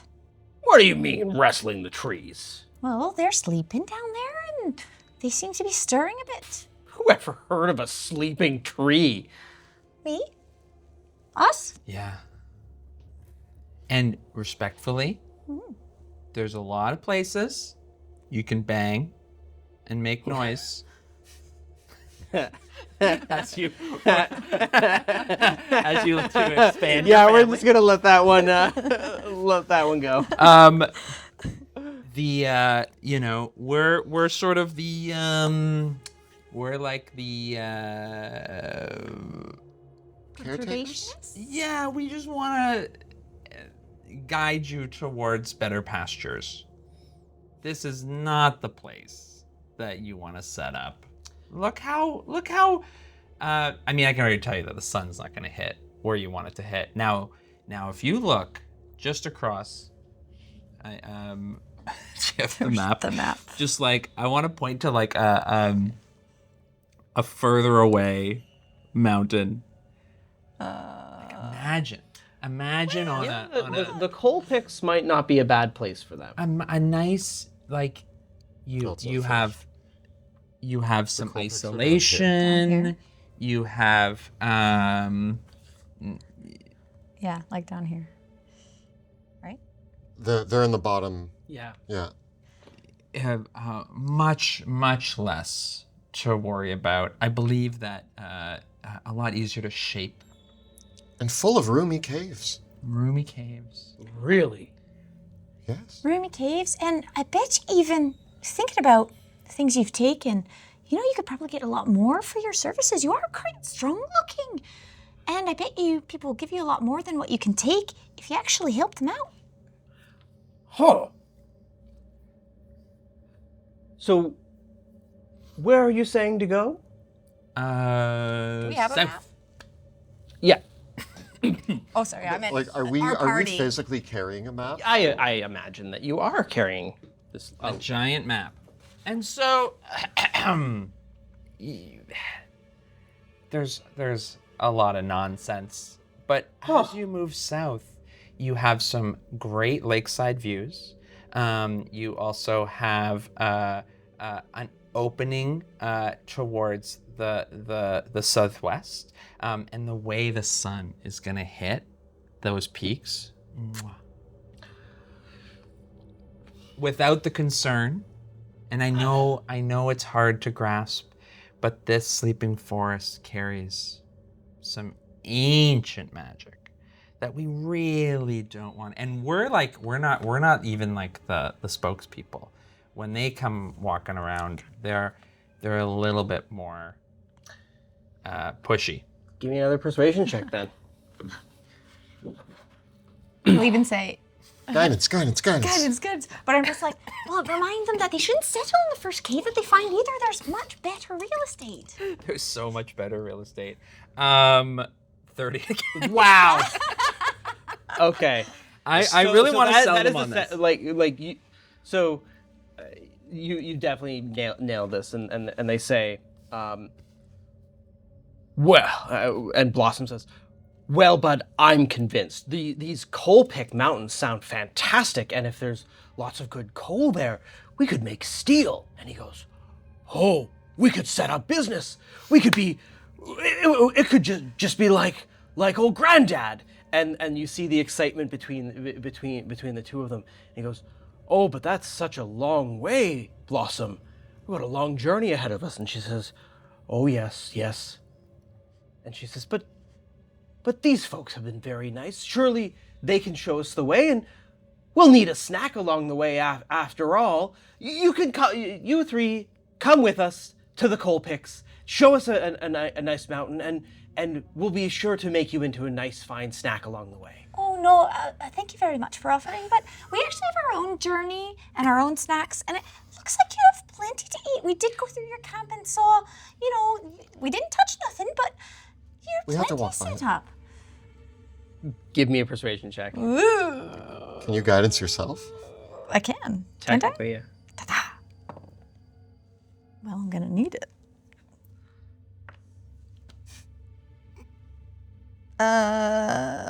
Persuasion? Yeah. 10. Blossom says, you are just such a delicious little thing. Don't worry. It'll just be a single bite. We And the two of them start moving towards to scoop you up. I mean, I You've think convinced them to leave. With flying colors, you've convinced them to leave. I want But you haven't convinced them not to eat you. I want a thaumaturgy for a second with a bit of a booming voice and say, Hold on just a moment. I am not a snack, and this is very disrespectful of you. Give me an intimidation check. You get advantage because of thaumaturgy. and you're still guidanced. Or is that? is it only on one thing though? Is I it don't only think I on one thing? well, It's like chosen. It says chosen. You choose an ability score. Yeah. Okay, so yeah, it would still work. No, you choose a skill. So Oh, yeah, okay. it wouldn't apply. 15. quite the voice on you. And they hesitate for just a moment, enough that I will give you all advantage on initiative. Oh no, we're fighting. I thought we just made new blacksmiths. We might have. Oh man. Here we go. What is with these dice? With advantage on initiative? Yeah. Great. Tobin? 22. Oh. Oh, sorry. You're not Why, Tobin. I'm not Tobin. I got a 6. Okay, 22 for Ernest. With the 7. Oh no, poor. 7 for Gwendy. Okay. Ernest, you are the first to act. For the sake of And I'm just going to position you all a little bit closer because you were talking with them for so long. Yeah. um Imagine we kind of went up to them. Yeah. My feathers are ruffled because I'm being told I'm a snack. for the purposes of hold person, are they humanoid? They are not. They are not. Okay, they're giants. Okay. Then we're gonna try to. I'm gonna try to do a 1-2 if I can. I'm gonna cast sleep on the woman, Okay. the large woman. Wisdom saving throw, DC 13. Oh, I hope it works. I get a 3. Ooh. And then, using my beguiling magic, after casting an enchantment spell, I am going to inflict, to cause a creature within 60 feet of you to make a DC 13 Wisdom saving throw on the large man. Okay. Um, Do you want to go with frightened or charmed? frightened. Okay. Wisdom save. Yeah. He gets a 16. Oh. Okay, that's okay. So she's starting to fall asleep. How do you cast the spell? What do you do when you cast sleep? How How does the glamour happen? for a moment, there's like the trees sort of like quickly shift, like the wind shifts, and then there's this like sudden lazy afternoon feeling where you just hit that wall, and she just feels that, but that's just from her. From us, it's this I say it in a calming voice. Haven't you, she just hears in her mind, haven't you had such a long day? Wind chimes. Yeah. In the breeze. It's like a meditation. Yeah. Okay. Well, And that was everything. That was all my jazz. okay. So, Bud, it's his turn. Seeing the three of you down there, I'm gonna roll to see who he thinks is the most tasty snack. 1, 2, 3, 4, 5, 6. It's you. It's It's the bard. Ernest.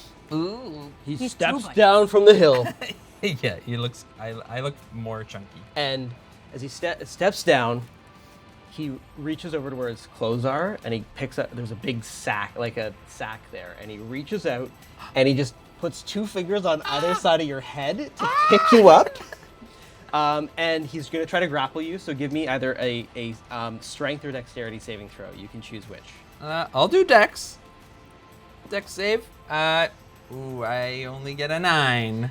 He picks you up by the noggin and puts you in his bag. Hey! Hey!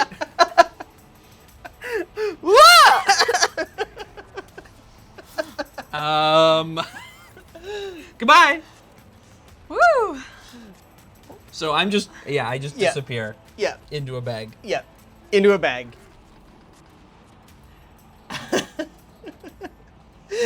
Gwendy, it is your turn. What is he wearing?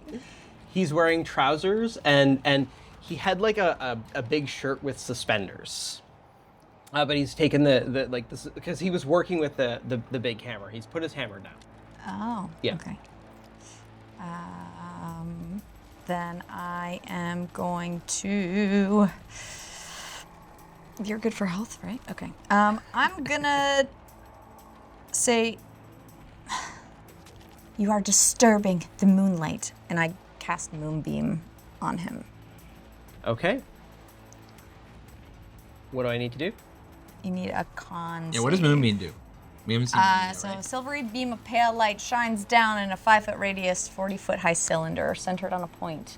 Till the spell ends, it fills the cylinder, and I can take the magic action. to As move it. you cast this spell, you feel the power of the moon cave and the moon shrine in this area. Oh. And you can tap into it by giving me either a nature or arcana check as you cast the spell. Arcana. 15. Okay. That's a success, and I'm going to let you choose what you want. Okay? You can either choose to have Moonbeam upcast as if you had cast it using a 3rd level spell slot, or cast it without expending a spell slot. Oh, okay. I'm gonna not do the spell slot then. Nice. Okay. Because, Okay. you know. Could be huge. Now, the Moonbeam comes down, and I'll also say, because the spell is associated, I'm going to give Bud disadvantage on his save, which really matters because it turned a 20 into an 11, so he Ooh, fails okay. his save. He fails. 2d10 radiant. 10? Yep. Oh, 12 radiant Nice job. damage. Okay. And if they shape-shifted, I assume he's not, or reverts No. back to his true form on a successful save, it takes half as much damage. Also makes a save when the spell's area moves into the space when it enters the spell's area or ends their Yep. turn there. Okay. Or Tobin, it's- you're next. I Oh, and then I move away a little bit, actually. Okay. I'm gonna, Move like, to where you want to go. like flip back. I feel more centered around the circle, so I'm just gonna shift. I draw my sword and pull out my shield, and I say, I promise to protect my friends, and I'm going to use my channel divinity to empower my blade. So that is sacred weapon. So my blade begins to glow, almost with the same moonlight. And I actually run next to the sack that Ernest is in, and I'm going to jab at, like, he's just placed Ernest in the sack. Yeah. So I like jab at the hand, basically, that is like, Okay. trying to get him to. I know he's letting go, but I'm trying to like get him to let go of my friend. Okay, question. Yeah. Do you want to do damage to Bud, or do you want to break his grip on the sack? I'm trying to get your intent here. I mean, my intent was just to do damage. I was Okay. just being dramatic with Yeah, it. all right. So you attack him? Yeah. Okay. I'm not trying to kill him or anything, but you know, a little splinter in the hand might show him a thing or two. 19. That hits. Yeah, Bud's not wearing any armor. All right, so we're doing. Oh, and I got to roll. Unfortunately, Blossom did not fall asleep. Oh. So she saved her second She save? made her Okay, second okay, save. okay. Yeah, she yawned, but then shook out of it. Okay. Sorry, Okay. I almost forgot that. That's an important detail. You know, this guy's very, very big. So Very small. I'm gonna use Divine Smite. Okay. Give me the damage. It's gonna be 2 additional D8s. Where are my D8s? There's one. So 14 damage. Okay. Ugh! Feisty one, are you? I've dealt with way pointier than you, though. Bud says. So we go to anything else, Tobin? No. So we go to the top of the round with Ernest. So you are in the bag. I'm going to say that you are restrained, basically. Okay. Can I see outside No, the bag? you're effectively blinded and restrained while you're in the bag. Okay. I guess I'm gonna try to get out of the bag. Okay. In that case, Squirrel my way out. You can give me an acrobatics check.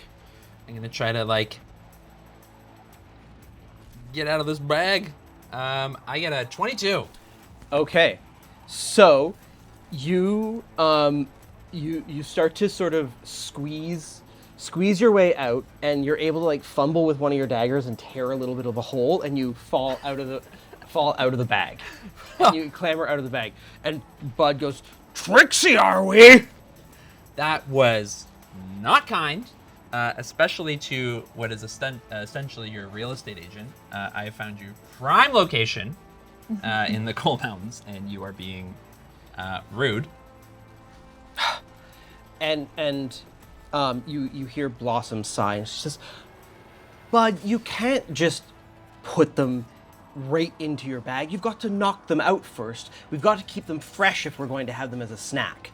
And so Blossom walks up to you. Uh-oh. And she takes her big meaty fist. Uh-oh. And she claps you in the face. Uh-oh.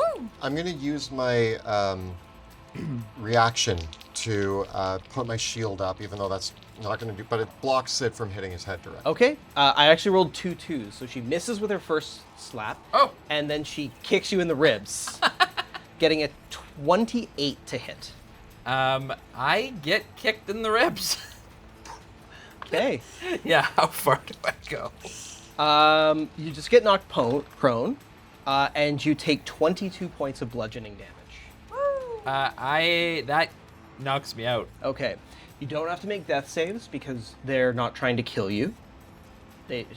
She knocked me out. So she she kicks you in the ribs and knocks the wind right out of you. And I just lay there. Yeah.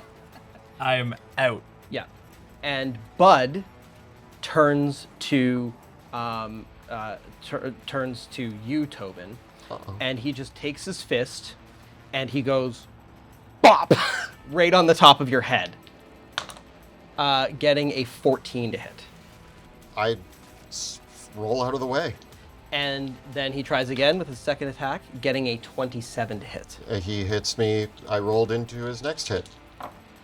That is going to be 22 points of bludgeoning damage. I'm at 9. Cool. I am dizzy. Gwendy, it's your turn. I'm going to send Maury over to Ernest, and through Maury, I'm gonna cast an upcast Cure Wounds on Ernest. Woo! Okay. Thank you. So you get 4d8 You can roll it. You plus can roll it. 3. Thank you. Ow.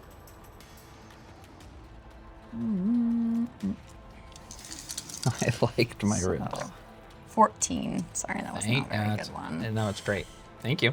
No problem. Thank you, little birdie. And it's just like, which means, get out of there. You don't know that. Jeez. Ow. And then Ow. that was my spell, and I can still do a cantrip.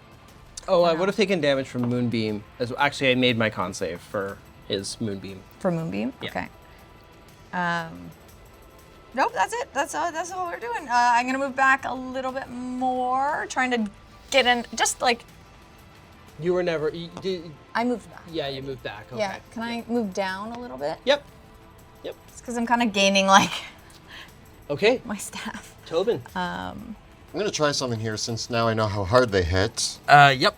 And I stop, and I just go, whoa. We've been real kind to you. We don't just go eating people around here. We've told you where to go. We've helped you out. We came all the way up here just to help. This is not how you treat people who come all this way to try to help you. Okay. You can give me a persuasion check. I feel hopeful. Hopeful that I can get through to them with this one dice roll. These things want to eat you.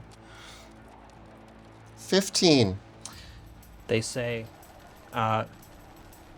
I know. You've been so generous and so helpful, and you'll be even more helpful right in my belly. Okay. Was that like my action?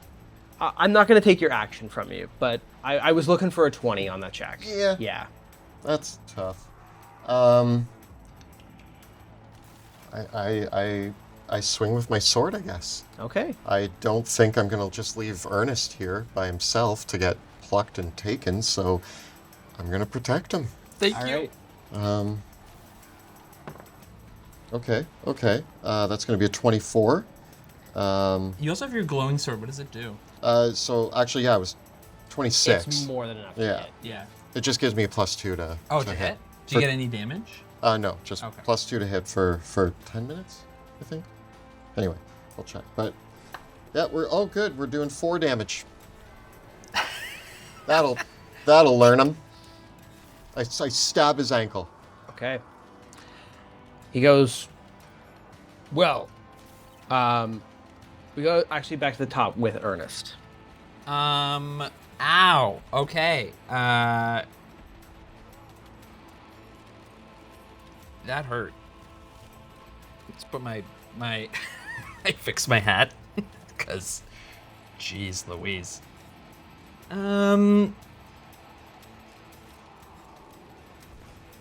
Big guy, dissonant whispers. Let's do it.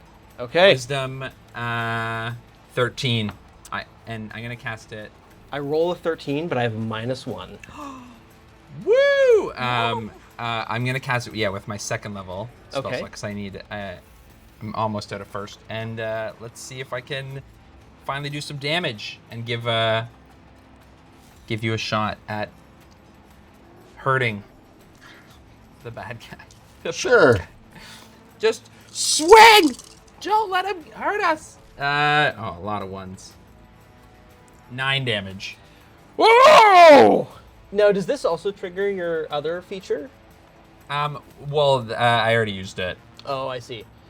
So he does sort of run off from the dissonant whispers and takes the 9 damage. Do I get an opportunity attack? Yep. Take it. I crit. Yeah! Nice! Do you have any divine smite? I'm gonna smite him. Yeah. That's it. That's it. That's it. That's what it's for, baby. But that Nice means- job. It's a bonus action. Paladins in 5.5 Oh, can't yeah. on reaction. I I'm don't so smite sorry, him. you guys. No, True, that's true, true, okay. true, true, Uh, true. so that's gonna be Still a crit. Still crit. Still yeah. crit. a 15 damage. He's actually bloodied by that, and he goes, "Ah! Ah!" He growls, and charges right back at you, Tobin, Okay. and attacks, getting a 17 to hit. He pushes me back on my shield. Okay. Did you want to move? Oh, No. okay. He makes the second attack, getting a 25. Okay. This is it. That might be a silvery barbs. Turns it into a 12. That's a silvery Who barbs. are you giving advantage to? I'm gonna give advantage to Tobin. Okay. Okay. Blossom. Also, where's Tobin? I'm the right middle. next to. Okay. In between. Blossom comes around Uh-oh. and she says, Uh-oh. "You're making this far harder than it has to be. We're not going to eat you right now. We'll eat you later." And she stomps you both. Oh no. Getting I impose missing disadvan- both Yeah, times. Okay. Yay! I push Ernest one way and I go the other as her foot comes down. Yeah. With that, we go to Gwendy. What are you gonna? I want to move the moonbeam back over them. Can you choose who gets hit by moonbeam? Yeah, like I can move it. Like, could you potentially hit It's both of them, or? 5 feet cylinder, so it's one. Oh, okay. Yeah. And I want to move it on Bud, Okay. Yeah. but I want to address Blossom and say, "We've been more than generous giving you help, and you are disturbing the peace here. Leave before I take your partner from you, and you'll be left alone in this space." At this point, you're past the point of convincing them. Yeah, less convincing, more like Okay. just Okay, the threat. setting the scene. Cool. Yeah. Threat. And I move the moonbeam over to him. So con save on now, his turn. 20. Yeah, that is it, but it's still on him. Okay. Does The it do light half moves damage? on him. Yes, actually, there is half damage. Because what is it? It's 2d10, I think. 2d10. Yeah. And do you want to move? Oh yes. Okay, so half is half 13. Okay. 6. 6. And I want to like move myself closer to like symbolically in the center of kind of the circle. Okay. I'm trying to draw upon all the moon spirit energy vibes, even though it's just for vibes. All right, Tobin. Okay. Oh wait, Still fu- actually, still- I Still fighting these guys? Like, I mean, we're past the point of negotiation, you said, so so you're gonna press the attack. So you get on Bud. You said he was looking pretty wounded. well, You have bloodied him. Got advantage. Okay. Go for it. I mean, we're fine. Next in initiative is... Yeah, Ernest is he next. tried to stomp on us. Yeah, they hurt me. Okay, so that's going to be 21, Okay.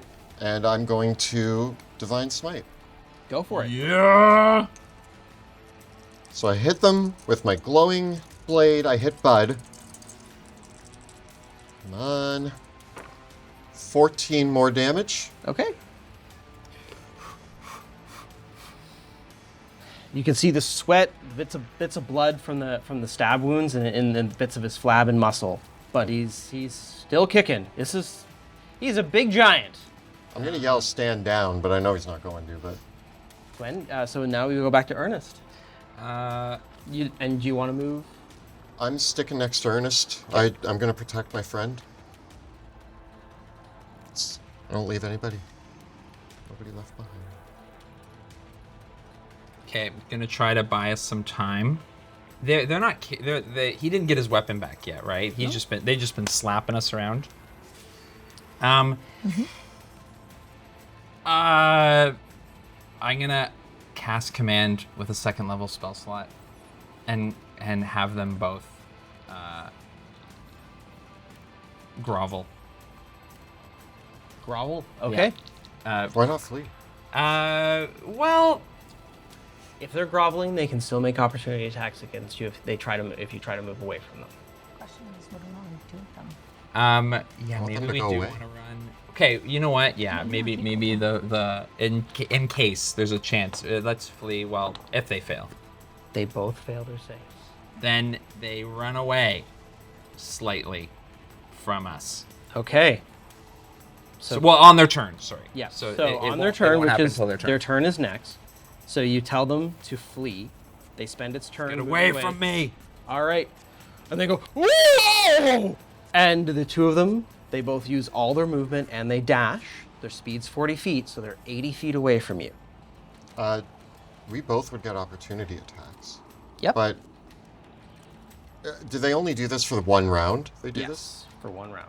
They also don't do it until, so I don't have an opportunity to move. That's the only problem.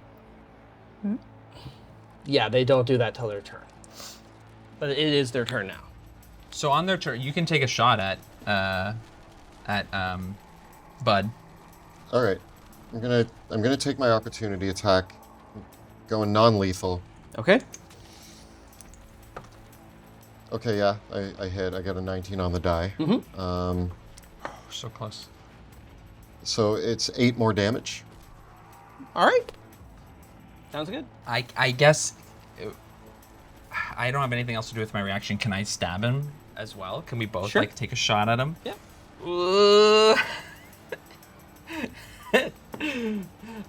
Natural 1. Okay. Yeah. The giants run off at Ernest's command.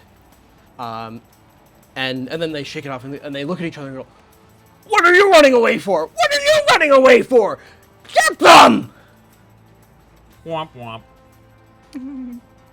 What do you do? Whose turn is it next? Gwendy's. I want to look at the moon cave door for a second. Is it a stone door or is it a stone? It's a boulder, singular boulder, that definitely resonates in response to the energy of the. You feel it resonating in response to the amulet that you've got.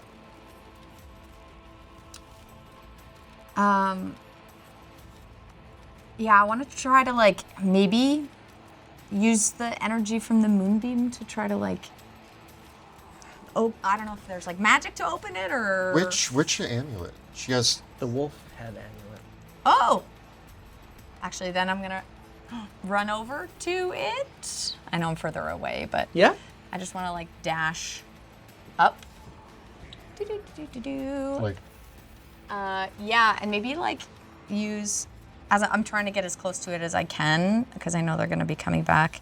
And actually, I can, in the meantime, say, "You won't distract them. I'm gonna try to get this door open." Yeah. As you get within 30 feet of the entrance to the moon cave, the wolf's amulet starts to glow brightly, and the rock ahead of you, the rock boulder, shakes, and it starts rolling out of the way. And as I'm starting to go, I say, "Get inside!" Yep. And they see, and Bud says, "What? She got it open!" I have the key to this door. You're trying to get into my house. Tobin, it's your turn. we're Yep. That seems like a better. after me. It's you and then Gwendy, right? And then the no, giants. It's the giants. Yeah. The giants before Gwendy. So, I'm going to move up next to Gwendy and stand next to her, and I'm going to ready and I'm like, you guys, yeah. You are so close to the door. I know. If you give me an athletics check, you can scoop Gwendy up and run. Can we all three of us just like try to pile in? Pile in, yeah. Give me athletics or acrobatics. Seeing the door And open. Gwendy, you can give me nature or arcana. Ooh, Arcana. 16. 27. 21. The three of you race for the door as it rolls out of the way. And Gwendy, you feel the power to close it behind you. As the giants race towards, as the three of you shut yourselves into, The moon cave. moon cave. Oh my gosh. and that is where we will end our session. I need a long rest. I hope the moon cave is a safe place to take a long rest. Well, you know what? Yeah, we can hang out in the moon cave. We got the pendant. Imagine if you had gone within 30 feet like an hour ago. Then they would have been trying to get into the cave. True. Yeah, I feel like we're just gonna hear a lot of banging outside. exactly. We didn't really Hey, stop the situation outside, but maybe It's they're going to delayed. wait for us. We better be cautious as we go out. But Maybe they'll learn we'll their be even lesson. stronger after we come out. I mean, they are still convinced to leave. We convinced them to leave. They just wanted snacks for the road. So their snacks ran away. Oh, we showed them we can open the door, so why would they leave if they can have They this did cave? see that, yeah. Yeah. But we did all the convincing that this was a religious site and that you shouldn't. And they were like, Bud, like, But then we also Convenience went stabbed out, them a though. bunch. Yeah. We'll see what happens. Yeah, we'll have to. Yeah, I'm excited to see I was- how we handle them. no, they're going to the coal pits. Don't worry, guys. Yep, they'll leave. Well, a big thank you to our intrepid heroes, Oh my gosh. Joe, Jill, and Kelly, for playing today. Big thank you to Monty as well for running a game, and what a great setup today. That was really cool. And a big thank you as well to Kyle for all of his work behind the scenes, keeping everything on track. Thanks, Thank you, Kyle. Kyle. You have nice, kind eyes. Yeah.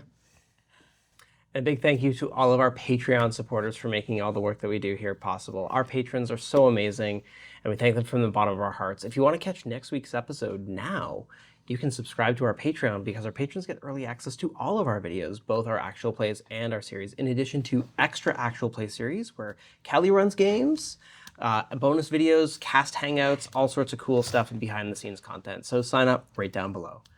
Thank you so much for watching, and we'll see you next time in the Silent Valley.